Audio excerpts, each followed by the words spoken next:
Assalamualaikum warahmatullahi wabarakatuh. Di sini kami kelompok 8 akan mempresentasikan tentang toksisitas pestisida. Di sini yang beranggotakan saya sendiri, Nur Islamiyah, ada Nur Soleha, Peggy Erawati, dan Randy Aditya. Langsung saja, yang pertama ada pengertian pestisida. Jadi menurut Depkes RI tahun 1990, kata pestisida berasal dari rangkaian kata pest yang berarti hama dan cida atau sida yang berarti membunuh. Dalam PP nomor 7 tahun 1973, yang dimaksud dengan pestisida adalah semua zat, kimia, atau bahan lain serta jasad ranik dan virus yang digunakan untuk beberapa tujuan berikut. Yang pertama, ada memberantas atau mencegah hama dan penyakit. Yang kedua, memberantas rerumputan. Yang ketiga, mematikan daun dan mencegah pertumbuhan yang tidak diinginkan. Yang keempat, mengatur dan merangsang pertumbuhan tanaman atau bagian tanaman. Yang kelima, ada memberantas atau mencegah hama-hama luar pada hewan piaraan dan ternak. Yang keenam, ada memberantas atau mencegah hama-hama air. Yang ketujuh, ada memberantas atau mencegah binatang-binatang dan jasa renik dalam rumah tangga, bangunan, dan dalam alat-alat pengangkutan. Yang terakhir, ada memberantas atau mencegah binatang yang bisa menyebabkan penyakit pada manusia. Yang selanjutnya ada penggolongan pestisida. Yang pertama ada insektisida. Insektisida merupakan kelompok pestisida yang terbesar dan terdiri atas beberapa sub kelompok kimia yang berbeda, yaitu yang pertama ada organoklorin yang merupakan insektisida klorin hidrokarbon. Secara kimiawi tergolong insektisida yang relatif stabil dan kurang reaktif, ditandai dengan dampak residunya yang lama terurai di lingkungan. Dan yang kedua ada organofosfat. Insektisida ini merupakan ester asam fosfat atau asam tiofosfat. Pestisida ini mempunyai efek memblok penyaluran impuls saraf dengan cara mengikat enzim asetilkolinesterase. Keracunan kronis pestisida golongan organofosfat berpotensi karsinogenik. Yang ketiga ada karbamat. Jadi kelompok ini merupakan ester asam N-metilkarbamat, bekerja menghambat asetilkolinesterase, tetapi pengaruhnya terhadap enzim tersebut itu tidak berlangsung lama karena prosesnya cepat reversibel, atau bisa dikatakan kalau timbul gejala-gejalanya itu tidak bertahan lama dan cepat kembali normal. Pada umumnya, pestisida kelompok ini dapat bertahan dalam tubuh antara 1 sampai 24 jam, sehingga cepat diekskresikan. Yang keempat ada piretroid. Piretroid ini berasal dari piretrum, diperoleh dari bunga Chrysanthemum cinerarifolium. Piretrum mempunyai toksisitas rendah pada manusia, tetapi dapat menimbulkan alergi pada orang yang peka.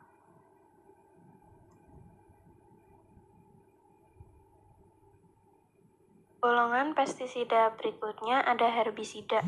Ada beberapa jenis herbisida yang toksisitasnya pada hewan belum diketahui dengan pasti. Yang pertama itu ada senyawa klorofenoksi. Misalnya 2,4 asam diklorofenoksiasetat dan 2,45 asam triklorofenoksiasetat. Jadi senyawa-senyawa ini itu bekerja pada tumbuhan sebagai hormon pertumbuhan, dan toksisitasnya pada hewan relatif rendah.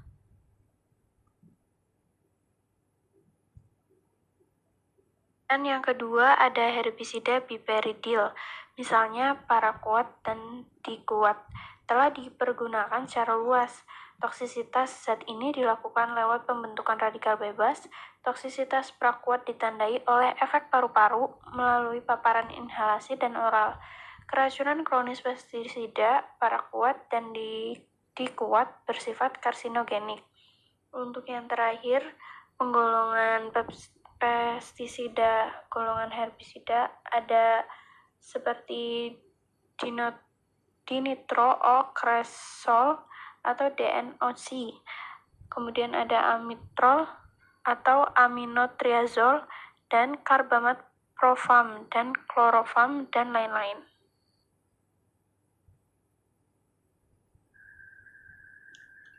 Yang C yaitu fungisida. Fungisida dibagi menjadi 5. Yang pertama yaitu senyawa merkuri, misalnya metil dan etil. Merkuri merupakan fungisida yang sangat efektif dan telah dipergunakan secara luas untuk mengawetkan butir padi-padian. Yang kedua ada senyawa dikarboksimida, antara lain dimetil tiokarbamat dan etilen bisditiokar. Toksisitas akut senyawa ini relatif rendah. Kemudian yang ketiga ada derivat phthalimida, misalnya kaptan dan folpet, mempunyai toksisitas akut dan kronis yang sangat rendah namun berpotensi karsinogenik dan teratogenik. Kemudian yang keempat ada senyawa tapi dapat bersifat karsinogenik. Yang kelima ada fungisida lain adalah senyawa heterosiklik tertentu, misalnya benomil dan tiabendazol. Toksisitas bahan kimia ini sangat rendah sehingga dipergunakan secara luas dalam pertanian. Heksalklorobenzen dipergunakan sebagai zat pengolah benih.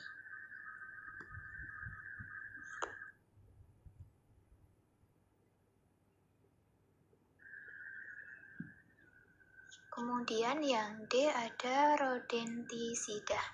Rodentisida dibagi menjadi 4. Yang pertama ada warfarin, adalah suatu antikoagulan yang bekerja sebagai antimetabolit vitamin K. Dengan demikian menghambat pembentukan protrombin. Yang kedua ada tiourea, misalnya ANTU atau alpha naftiltiourea.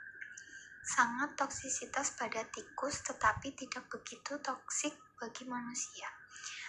Kemudian yang ketiga natrium fluoroasetat dan fluoroasetamida. Kedua toksikan ini bekerja menghambat siklus asam sitrat. Kemudian yang keempat ada rodentisida lainnya, mencakup produk tumbuhan misalnya alkaloid strychnine, perangsang susunan saraf pusat kuat, squil merah yang mengandung glikosida skilaren A dan B. Glikosida ini mempunyai efek kardiotonik dan emesis sentral. Karena itu, zat ini secara relatif tidak beracun bagi sebagian besar mamalia tetapi sangat beracun bagi tikus.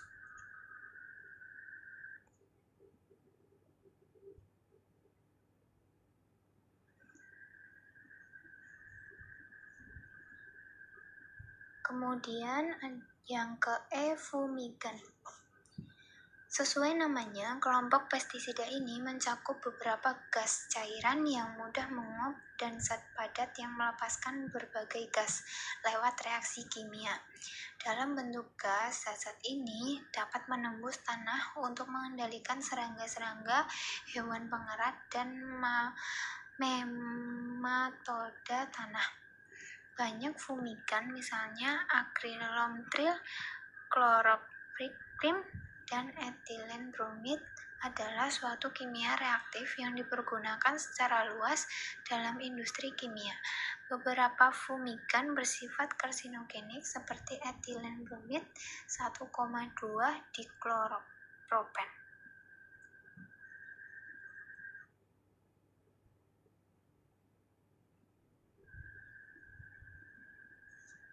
Kemudian saya akan menjelaskan keracunan kronis dan keracunan akut.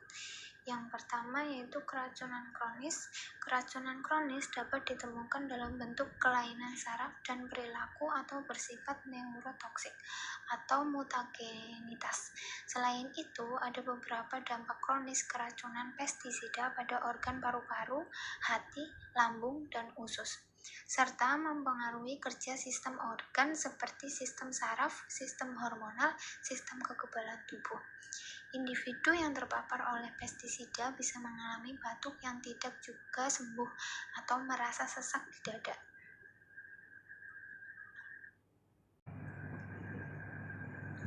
Kemudian yang kedua ada keracunan akut. Keracunan akut terjadi apabila efek keracunan pestisida langsung pada saat dilakukan aplikasi atau seketika setelah aplikasi pestisida. Efek keracunan akut terbagi menjadi efek akut lokal dan efek akut sistemik. Efek akut lokal jika hanya mempengaruhi bagian tubuh yang terkena kontak langsung dengan pestisida, biasanya bersifat iritasi mata, hidung, tenggorokan, dan kulit. Sedangkan efek sistemik jika pestisida masuk ke dalam tubuh manusia dan mengganggu sistem tubuh. Darah akan membawa pestisida ke seluruh bagian tubuh, menyebabkan bergeraknya saraf-saraf otot secara tidak sadar dengan gerakan halus maupun kasar, dan pengeluaran air mata serta pengeluaran air ludah secara berlebihan. Pernafasan menjadi lemah atau cepat atau tidak normal.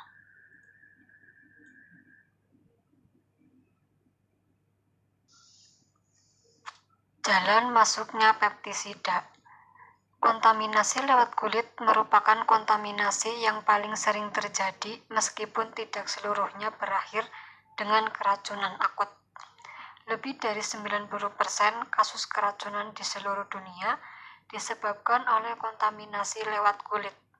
Faktor risiko kontaminasi lewat kulit dipengaruhi oleh daya toksisitas dermal, konsentrasi, formulasi, bagian kulit yang terpapar dan luasannya, serta kondisi fisik individu yang terpapar.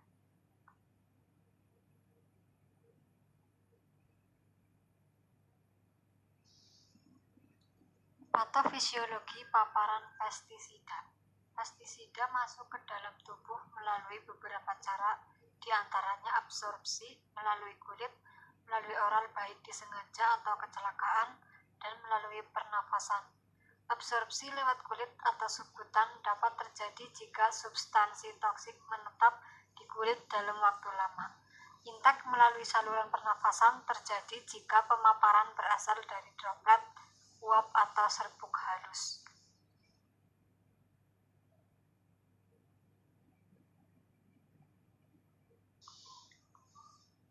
Pestisida meracuni manusia melalui berbagai mekanisme kerja.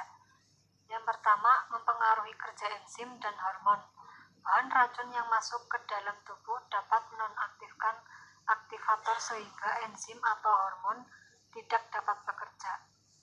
Pestisida tergolong sebagai endocrine disrupting chemical, yaitu bahan kimia yang dapat mengganggu sintesis, sekresi, transport, metabolisme, pengikatan, dan eliminasi hormon-hormon dalam tubuh yang berfungsi menjaga homeostatis, reproduksi, dan proses tumbuh kembang.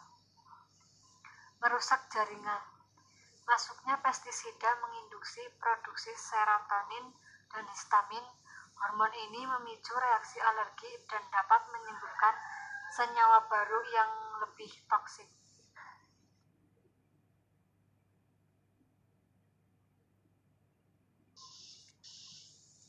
Diagnosis keracunan pestisida. Diagnosa keracunan pestisida yang tepat harus dilakukan lewat proses medis baku. Kebanyakan harus dilakukan di laboratorium. Namun, jika seseorang yang mula-mula sehat, kemudian selama atau setelah bekerja dengan pestisida, merasakan salah satu atau beberapa gejala penurunan kondisi kesehatan, mulai gejala ringan seperti pusing, sesak nafas, diare, muntah, reaksi alergi, hingga gejala berat seperti pingsan atau koma, bisa dipastikan individu yang bersangkutan mengalami keracunan pestisida. Untuk pestisida yang bekerja dengan menghambat enzim kolinesterase, misalnya pestisida dari kelompok organofosfat dan karbamat. Diagnosa gejala keracunan biasa dilakukan dengan uji kolinesterase.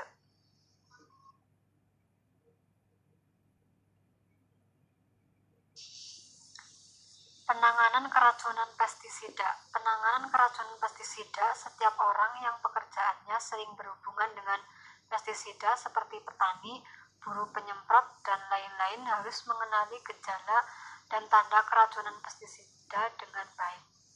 Tindakan pencegahan lebih baik dilakukan untuk menghindari keracunan. Setiap orang yang berhubungan dengan pestisida harus memperhatikan hal-hal berikut. Yang pertama, kenali gejala dan tanda keracunan pestisida dan pestisida yang sering digunakan. Yang kedua, jika diduga keracunan, korban segera dibawa ke rumah sakit atau dokter terdekat. Yang ketiga, identifikasi pestisida yang memapari korban. Berikan informasi ini pada rumah sakit atau dokter yang merawat. Keempat, bawa label kemasan pestisida tersebut. Pada label tertulis informasi pertolongan pertama penanganan korban.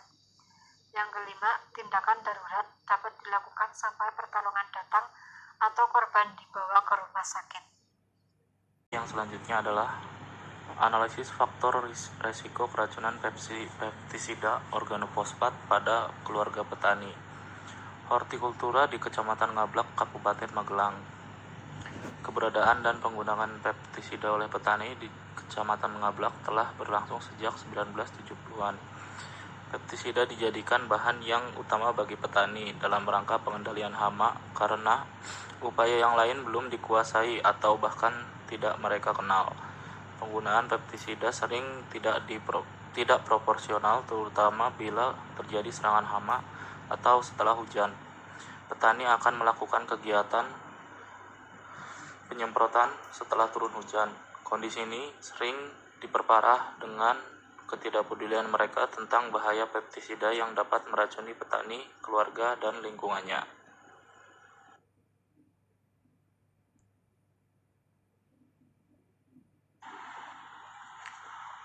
Pada tahun 2006, di Kecamatan Ngablak telah dilaksanakan pemeriksaan aktivitas kolinesterase pada petani dengan jumlah sampel yang diperiksa 50 orang dan menunjukkan 98% dari mereka mengalami keracunan.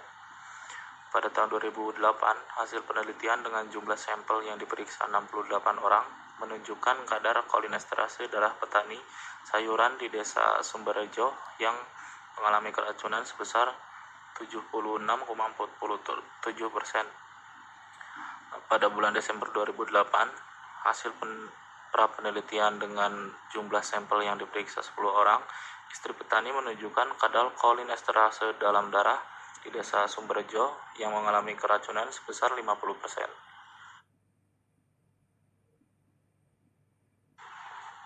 Metode penelitiannya adalah penelitian ini merupakan penelitian observasional dengan desain cross-seksional. Kejadian keracunan yang diakibatkan oleh pestisida dapat diketahui berdasarkan pemeriksaan aktivitas kolinesterase dalam darah menggunakan tintometer kit. Penentuan kadar normal aktivitas kolinesterase dalam darah adalah 75%. Besar sampel yang diambil dalam penelitian ini sebanyak 69 orang istri petani hortikultura yang diambil dengan menggunakan teknik acak sederhana. Variabel bebas yang diamati dalam penelitian ini adalah umur, tingkat pengetahuan, status gizi, cara penyimpanan pestisida, tempat pencampuran pestisida, dan cara penanganan pasca penyemprotan. Sedangkan variabel terikatnya adalah kejadian keracunan berdasarkan aktivitas kolinesterase dalam darah. Analisis data menggunakan chi-square dengan taraf signifikansi 5%. Kesimpulannya, berdasarkan analisa dan pembahasan hasil penelitian yang telah dilakukan pada istri petani hortikultura di Desa Sumberjo, Kecamatan Ngablak, Kabupaten Magelang, dapat disimpulkan bahwa 1.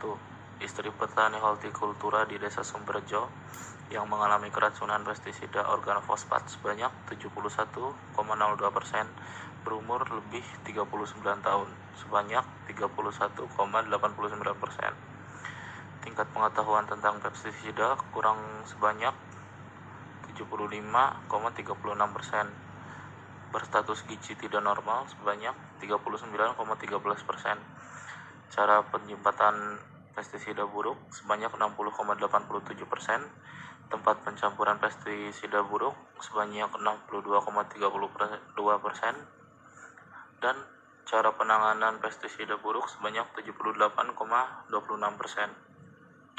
Yang kedua, ada hubungan antara tingkat pengetahuan, cara penyimpanan, cara pencampuran, dan cara penanganan pestisida pasca penyemprotan dengan kejadian keracunan pestisida organofosfat pada istri petani hortikultura di Desa Sumberjo.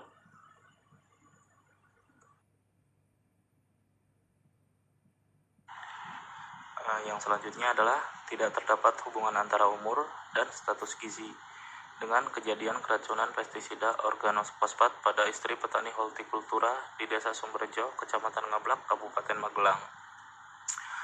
Dan yang terakhir, istri petani yang mempunyai tingkat pengetahuan buruk tentang pestisida dan cara penanganan pestisida pasca penyemprotan yang buruk mempunyai probabilitas untuk mengalami keracunan pestisida organofosfat sebanyak 70,58%.